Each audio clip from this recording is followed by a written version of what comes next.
আসসালামু আলাইকুম রহমতুল্লাহি ওবরকাতু। কেমন আছেন ভিউয়ার্স?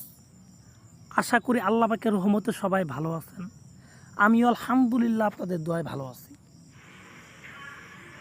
তো প্রিয় ভিউয়ার্স, আজকে আবারও আপনাদের মাঝে একটা বশীকরণ তাবিজ নিয়ে আলোচনা করব।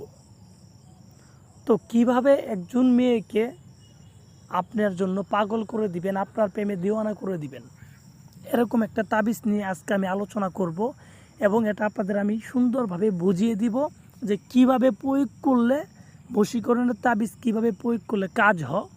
ঠিক আছে, আর বশীকরণ কি আসলে হয় কিনা আজকে আপনার এই তাবিজটা দিয়ে বুঝতে পারবেন। এই তাবিজটার মাধ্যমে আপনি একজন মেয়েকে নিজের বিছানায় আনতে পারবেন।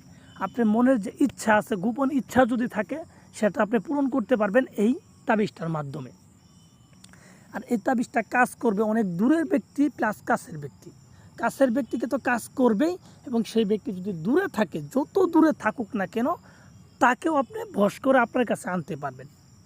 এই তাবিজটা চালান করার পর আপনার ব্যক্তি যদি দূরে থাকে, সে আপনার কাছে আসার জন্য পাগল হয়ে যাবে, মাতোয়ারা হয়ে যাবে। আপনার সাথে কথাবার্তা বলার জন্য সে অস্থির হয়ে পড়বে। আপনার সাথে কথা না বললে সে এক মুহূর্ত স্থির থাকতে পারবে না। এরকম একটা তাবিজ নিয়ে আলোচনা করব। তো এই তাবিজটা কী পরিমাণ শক্তিশালী আমি মুখে বলতে পারবো না, আপনারা কাজ করেন, কাজ করলে বুঝতে পারবেন যে আসলে তাবিজের কতটা শক্তিশালী হতে পারে একটা তাবিজ।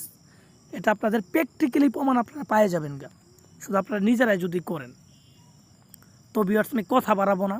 আপনারা যদি এরকম কোনো সমস্যায় থাকেন যে কোনো ব্যক্তিকে বশ করতে হবে আপনার, সে আপনার আয়ত্তের বাইরে গেছে গা, বা আগে তার সাথে আপনার একটা ভালো সম্পর্ক ছিল, এখন যে কারণে হোক সম্পর্কটা নাই, তো আপনি চাচ্ছেন আবার একটা সম্পর্ক স্থাপন করার জন্য, তাহলে কিন্তু আপনি এই তাবিজটা তার জন্যও করে তার সাথে একটা ভালো সম্পর্ক স্থাপন করতে পারেন।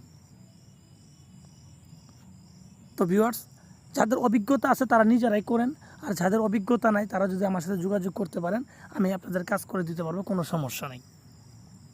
তো ভিউয়ার্স, কীভাবে করবেন আমি বিস্তারিত বলি, আপনারা মনোযোগ সহকারে শুনেন। যারা করতে চান তারা মনোযোগ সহকারে শুনেন।